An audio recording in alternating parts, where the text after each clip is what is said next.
Hi again everyone, welcome back again di Altcoins Update. Teman-teman semua, di Altcoins Update hari ini kita akan bahas beberapa koin sekaligus ya, karena request dari teman-teman juga. Dan teman-teman sekalian, saya mau informasikan sekali lagi karena live streaming sebelumnya ya, kita mencapai more than 1,000 likes.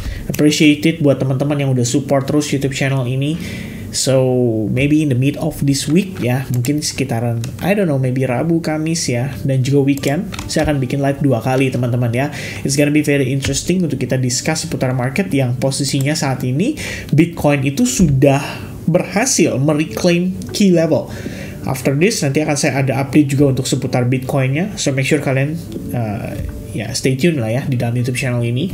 Dan kita akan bahas lagi seputar Bitcoinnya. Dan untuk ini update yang saat ini teman-teman, bener banget udah lama saya nggak pernah update seputar Cardano ya. I think kapan ya terakhir update ya?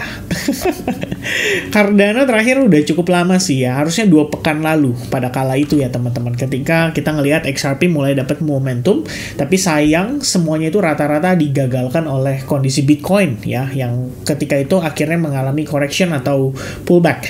Tapi bukan berarti sudah kehilangan momentum, malah saya ngelihat Cardano ada peluang yang cukup menarik untuk kita discuss. Plus selain Cardano kita akan update seputar Certik dan salah satu token yang paling banyak ditanyain sama orang-orang, yaitu Manta Network ya. Kita akan update 3 koin itu teman-teman. So I'm gonna start with CTK kali ya, dari Pak Rian Prayudi ya. Jadi kalau kita ngelihat progres pergerakan market nih untuk CTK ya, dulu dikenal dengan Certik, saat ini mengganti atau merebranding menjadi Shen2 ya. Di sini berhubungan dengan cyber security seharusnya ya CTK ini, karena dari dulu juga demikian teman-teman.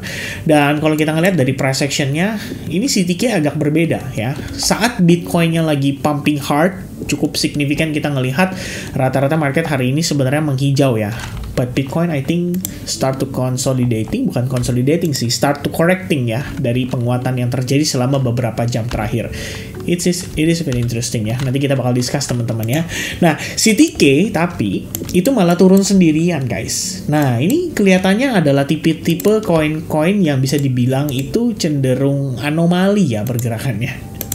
Apa maksudnya anomali teman-teman? Dalam artian ketika yang lain pumping, wah koin ini malah sebaliknya ya, malah mengalami koreksi gitu loh. Tapi di saat yang lain koreksi, koin ini malah pumping sendirian. At least 3-4 hari terakhir kita ngelihat, 4-5 hari terakhir kita ngelihat progres pergerakannya seperti itu. Jadi memang ini cukup menarik.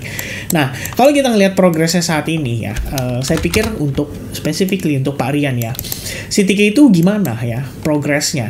Ya, kalau kita perhatikan dari perspektif time frame weekly, sebenarnya CTK ini baru mulai ya. Kalau kita bilang tuh baru mulai indikasi start untuk reverse ya, start untuk reverse. At least support resistance daripada kisaran range $0,67 ini itu sudah berhasil diklaim dengan cukup baik. Kita ngelihat ada proses break and retest juga terhadap level tersebut, dan CTK mampu bertahan di atasnya. Nah, kalau kita ngelihat saat ini, itu sebenarnya resistance yang paling major ya untuk CTK itu ada pada kisaran level $1,1 guys. Dan saya rasa nggak akan gampang ya untuk dia langsung break dari sana gitu loh. But if we do break out dari level itu, I think 1,1 itu bisa bawa kita sampai ke $1,7 guys ya. Karena the only resistance level yang ada setelahnya itu adalah di $1,7. Which is itu very good lah ya. Pumpnya bisa sangat-sangat signifikan. Meanwhile, kalau dari perspektif daily, kita bisa tambahkan exponential moving average 21, yang manakala saat ini posisinya itu holding ya. Kebetulan Confluence berada di area support resistance untuk CTK ini di kisaran 0,9075. Jadi jatuhnya di sini ada 2 level of support yang mempertahankan CTK untuk tidak turun lebih jauh. Harusnya. Ya, kita belum tahu teman-teman karena hari ini tekanan jualnya lagi agresif. Dan kalau dari perspektif yang sama di daily, saya sebenarnya bisa simpulkan bahwa ini adalah inside bar guys ya. So everything yang bergerak di antara range ini itu adalah bagian dari konsolidasi. Ya, mungkin CTK perlu building order lagi, building momentum lagi untuk persiapan dia next push-nya. So, kalau misalkan demikian, kita udah ngelihat di sini ada 2 candle yang sangat impulsif menunjukkan bahwa buying momentumnya itu sangat powerful. Saat ini kita bisa anggap CTK itu sedang dalam proses pullback atau sedang dalam proses koreksinya.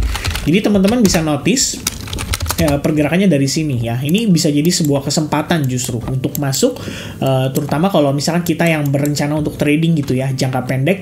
Saya mungkin akan mempertimbangkan level ini ya. Ini adalah area Fibonacci retracement, dan kalau kita lihat di sini terdapat fair value gap ya, somewhere around 62% retracement itu terdapat fair value gap guys.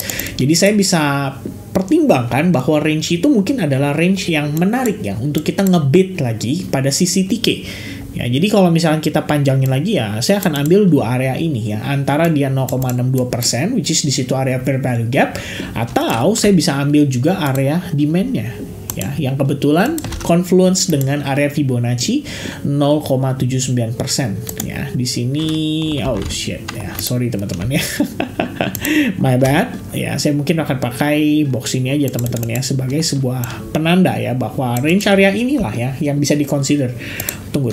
Saya ganti aja. Ya, saya kurang nyaman teman-teman ya. Wait a minute, and there you go guys. There's your order block atau dari area demand minor ya. Kalau kita ngelihat, bukan minor sih, ini major lah ya. Karena kita ngelihat harga itu sudah create higher high semenjak dia turun itu. Jadi jatuhnya apa? Proses yang terjadi di sini itu adalah dia mulai mengalami yang namanya pullback. Ya, di sini dia mengalami pullback. Lalu yang terjadi di sini itu lebih kepada liquidity sweep. Jadi dia ngambil low point yang ada di bawah ini, tapi seketika market langsung reverse gitu ya. Artinya memang cukup nih dari segi liquidity untuk diambil, dan setelah itu market langsung reverse dan rebound sangat impulsif. After that, kita ngelihat harga kembali pelan-pelan mengalami koreksi, dan kalau teman-teman notice dari time frame 1 hour-nya, ya kalian bisa lihat bahwa proses yang terjadi pada CTK ini saat ini ya, untuk yang struktur subnya teman-teman ya, ini kalau kalian yang by the way nonton di previous video ya teman-teman sekalian yang study time, ini kalian bisa belajar seputar simple market structure, dan ini penting banget buat kalian pelajari. Jadi kita bisa lihat saat ini kalau struktur pada time frame besar seperti 4 jam itu menunjukkan pergerakan kita cenderung bullish karena technically kita udah punya higher high. Namun struktur yang di time frame minornya, jadi ini kita bilang substructure, itu menunjukkan bahwa posisi CTK itu masih dalam tekanan jual. Ya, nah kalau misalkan kayak gini gimana, Vin? Ya sebenarnya kita perlu melihat substructure-nya ini tuh kembali dalam keadaan bullish. Jadi di momen itu terjadi kita bisa lebih confident untuk melakukan transaksi buy pada CTK. Ya, yang saya lihat ini kan masih dalam keadaan turun. Bisa aja dia retest baru kemudian dia mengalami reversal. Nah, reversal ini adalah indikasi yang menarik untuk teman-teman start buying lagi pada CTK. Ya, more or less itu sih sedikit pandangan yang bisa saya sampaikan ya kalau kita ngelihat dari perspektif time frame hourly-nya. Dan sementara kita bisa expect dia pullback sampai ke level 62% lagi untuk retest terhadap level-level yang sekiranya merupakan level krusial ya untuk CTK harus pertahankan, sekiranya seperti itu. Oke, that's gonna be for CTK. Semoga cukup clear ya bahwa saat ini kita dalam proses pullback-nya, dan mudah-mudahan kita bisa ketahan ya, maybe somewhere around 50% retracement atau 62%. Tapi kalau kita ngelihat dia close candle kayak gini, harusnya kita bisa ngejar sampai ke 62% bahkan lebih rendah. Jadi nanti bisa anticipate di area atau level tersebut. Alright, and the next one teman-teman, salah satu yang sering banget ditanyain ya di YouTube channel saya karena saya juga update regularly, sebenarnya adalah Cardano ya. Cardano di sini kalau misalkan teman-teman notice ya, ini sebenarnya kita punya area demand ya, somewhere around this level itu adalah area demand, dan Cardano sejauh ini setelah mengalami tekanan jual itu kelihatan tertahan pada level tersebut. Kalau kita ngelihat pada perspektif weekly-nya, sebenarnya Cardano ini salah satu yang pergerakan struktur time frame weekly-nya menurut tanggapan saya nih itu sebenarnya terbilang cukup bagus ya. Pertimbangannya dari mana, Vin? Satu, dia create higher high, dia ada pullback dan retest terhadap SNR ini ya di kisaran level $0.45, and then dia create higher high lagi, dan kemudian dia pullback retest lagi terhadap previous resistance-nya. Somehow kita ngelihat ada weak candle atau buntut panjang ke bawah menandakan bahwa level $0.6 ini masih berfungsi sebagai area supportnya dia gitu ya. Nah, saya pribadi sebenarnya kalau untuk Cardano itu cukup banyak melakukan akumulasi agak di bawah. Jadi teman-teman harus sesuaikan juga dengan investment plan kalian kalau kalian berencana untuk reinvest di Cardano atau kalian berencana untuk beli Cardano dan keep Cardano. Ya, personally saya pikir Cardano itu secara pergerakan masih punya potensi yang cukup oke. ya. Kalau misalkan kita bisa reclaim $0.78, ini $1.2 tuh harusnya cepat gitu ya untuk dia capai. Namun kalau kita ngelihat dari tekanan jual yang berlangsung pada Cardano selama 3 pekan terakhir, ya menandakan bahwa kita memang sedang memasuki fase koreksinya atau fase retracementnya. Ya buat saya sih sebenarnya ini terhitung cukup wajar teman-teman ya, karena dia sudah naik lebih early dibandingkan dengan yang lain. Dan kalau kita ngelihat progress time frame daily-nya, bahkan ada possibility Cardano itu bisa membentuk yang namanya head and shoulders, yang mengartikan adanya potensi koreksi lanjutan. Jadi bisa aja kita di bawah konsolidasi dulu nih di antara area ini dalam tempo waktu yang cukup lama gitu ya. Saya nggak tahu seberapa lama, tapi itu baru sementara bayangan teman-teman. Dan range area itu kalau dilihat dari perspektif time frame daily-nya adalah di kisaran teman-teman, di kisaran more or less area ini ya, antara 0,56 sampai 0,6, dan topnya itu adalah di kisaran $0.78.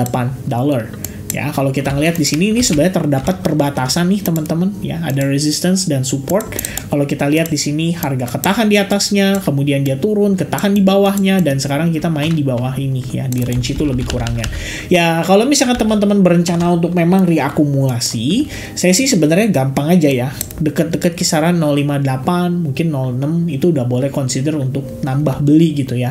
Tapi jangan beli banyak-banyak guys, karena sebenarnya buat Cardano beli sekarang itu risk rewardnya udah nanggung gitu loh, udah agak di tengah kalau saya ngelihatnya ya. Mungkin ada alternatif koin yang lain yang bisa lebih menarik dibandingkan kalau teman-teman harus belanja Cardano di harga saat ini ya. Kalau kita berbicara potensi sih ya, saya masih percaya Cardano bisa balik ke $3 ya. $3 itu menurut saya masih sangat-sangat possible, bahkan bisa lebih tinggi, karena semasa bear market Cardano sendiri itu sebenarnya bisa dibilang cukup aktif ya, bahkan diakui sebagai salah satu jaringan yang paling aktif dalam development project. Ya, itu sempat ada artikelnya, tapi udah lama saya nggak tahu kapan ya teman-teman sekalian ya. Dan ya saat ini sih kalau kita ngelihat by progress, ya in the end Cardano itu sudah mulai nanjak dari range akumulasinya. Jadi kalau teman-teman beli di sini ya technically belinya sudah agak di atas. Namun bukan berarti sudah terlambat. Ya, itu yang perlu di take note teman-teman sekalian. Nah, untuk saat ini kalau mau start accumulate ya mungkin beli di Cardano nggak bisa banyak sih ya. Mungkin pertimbangannya adalah start untuk accumulate dari range yang lebih sedikit, sekitar 10-20% dulu teman-teman start accumulate di sini. Kalau kalian bisa, kalau kita misalkan dapat kesempatan nih untuk ngelihat Cardano under $0.6, that's gonna be your aggressive accumulation. Ya, belanjanya lebih gedean tuh di sana gitu loh. Kayak misalnya nanti 30%, 40% bisa deploy gitu ya. Misalkan teman-teman punya portofolio siapin 1 miliar gitu ya. Buat Cardano mau beli berapa nih? Misalnya kalian siapin 200 juta gitu kan. Ya di sini mungkin 10%, 20% gitu. Artinya dari perhitungan ini ya, mungkin start masuk 20 juta sampai 40 juta. Misalkan gitu kan. Di bawah level ini gimana Vin? Nah ini baru mulai agresif ya. Mungkin dari 200 ini kamu bisa apply 50% sekaligus. Ya seperti 100 juta atau mungkin 50 juta rupiah. Ya itu pertimbangan masing-masing lah ya.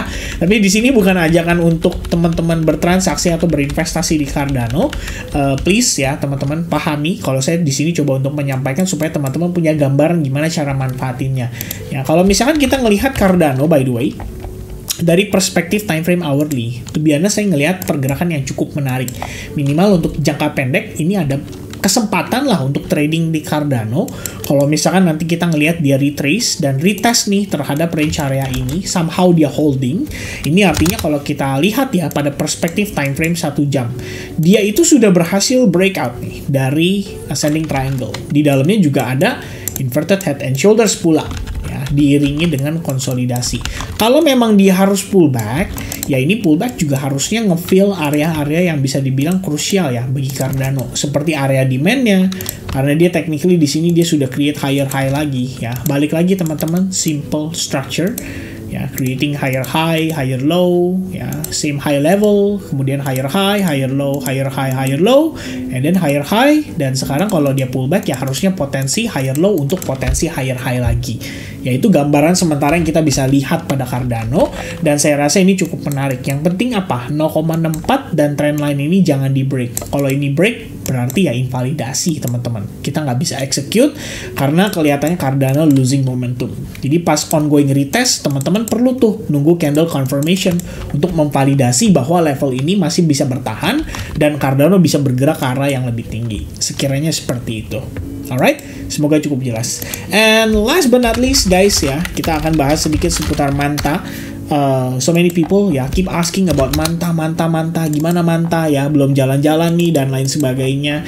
Ya, Manta juga kemarin baru habis dapat manfaat lah ya kalau kita bilang dari Dencun upgrade, dan saya pikir memang ini nggak seperti kita makan cabai ya, langsung pedas gitu loh teman-teman. It's gonna take time ya, tapi saya pikir Manta tetap punya kesempatan untuk bisa menikmati juga pesta ya pada saat nanti bulan sudah dimulai.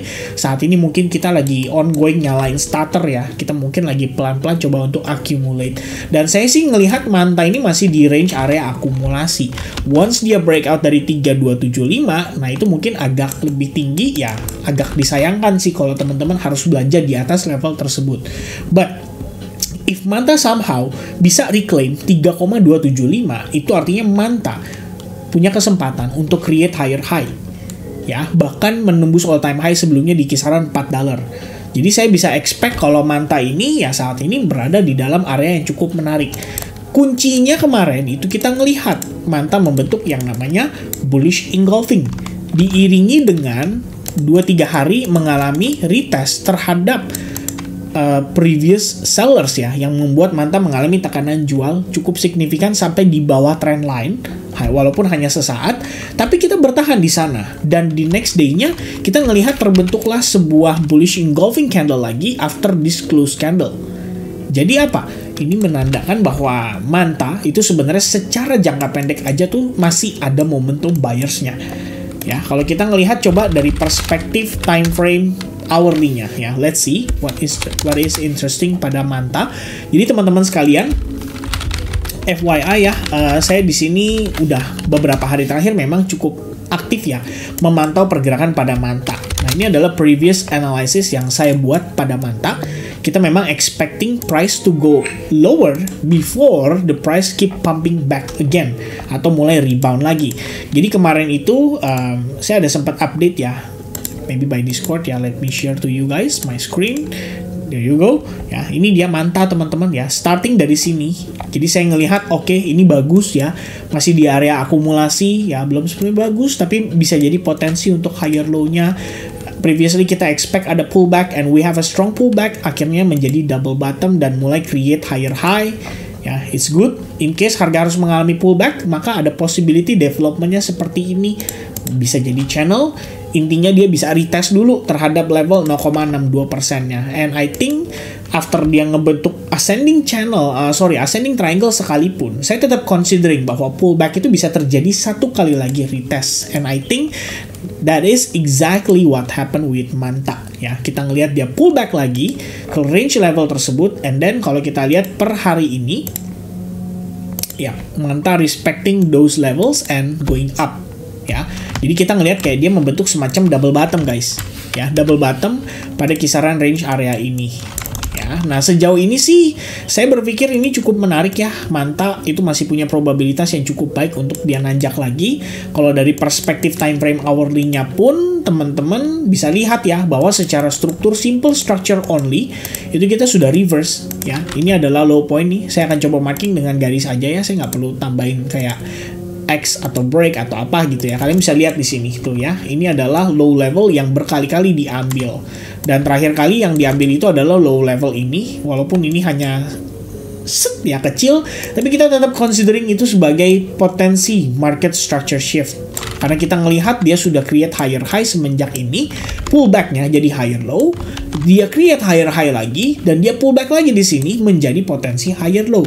Ya, so far sih kita ngelihat Manta somehow di time frame hourly-nya dia udah mulai create higher high lagi gitu ya. Jadi saya anggap ini adalah high level yang baru. Sementara kalau kita seandainya mendapati Manta mengalami pullback ya, dia turun gitu ya. Atau misalkan teman-teman lihat ini adalah level liquidity. Ya, saya bisa katakan demikian. Kenapa? Karena biasanya ketika orang-orang ngelihat trendline kayak gini, mereka cenderung FOMO FOMO untuk apa? FOMO untuk masuk ketika retest di trend line-nya. Jadi mereka bisa tempatkan stop loss somewhere di bawah previous low, di bawah trend line. Tapi once bigger players butuh liquidity, ya ini yang akan coba untuk dikejar gitu ya. Jadi biarkan harga kena stop loss dulu, orang berpikir wah ini turun dulu, ternyata malah jadi reversalnya di sana. Nah, mungkin kalau kita ngelihat progress kayak gini, teman-teman bisa set nantinya ya, menggunakan yang namanya Fibonacci retracement, itu bisa jadi area of entry teman-teman sekalian ya, memanfaatkan progress seperti ini ya. Tapi kan kita belum tahu nih apakah ini adalah topnya gitu ya, karena sejauh ini kalau saya menggunakan Fibonacci dari swing low ke sini, swing high ke sini, ya next target terdekat adalah di kisaran range 0,335 ya, lebih kurangnya teman-teman. Jadi saya pikir ya, selama kita masih on track ya, naik, ini juga dia cuma ngebentuk kayak semacam pin bar gitu ya. I think it's respecting the EMA 8 dan juga EMA 21. Jadi selama dia maintain di atas EMA 21 pun sebenarnya kita nggak perlu khawatir ya. Berarti ini ada possibility dia masih bisa begini-begini nih ya. Ibaratnya pelan-pelan naik cicil gitu kan. Nah, perkara nanti dari sini kita dapat rejection atau apa, nah itu ntar kita reassess atau di-review lagi. Ya, biar kita tahu juga nanti kira-kira perkembangannya seperti apa. But currently, saya ngelihat ini sebagai trend line of liquidity, bisa menyebabkan market mengalami fake out dulu before next pump-nya, yaitu adalah satu possibility aja, belum pasti terjadi. Namun saat ini yang saya katakan bisa dibilang cukup baik adalah Manta at least sudah berhasil mengklaim previous high point ya, dan sekarang kita udah creating yang namanya new high point lagi terhadap Manta. Oke, so that's gonna be the update for Manta, teman-teman. Ya, kalau kalian masih akumulasi, saya pikir ini masih di range yang cukup menarik, ya, bisa jadi pertimbangan. Dan ya, semoga kiranya informasi yang saya deliver di dalam video ini, walaupun ada 3 koin, tapi bisa diserap value-nya oleh teman-teman. Dan nanti kita ketemu lagi untuk update seputar Bitcoin. Selamat pagi, selamat siang, dan selamat sore, serta selamat malam. Cheers guys, God bless, and bye-bye.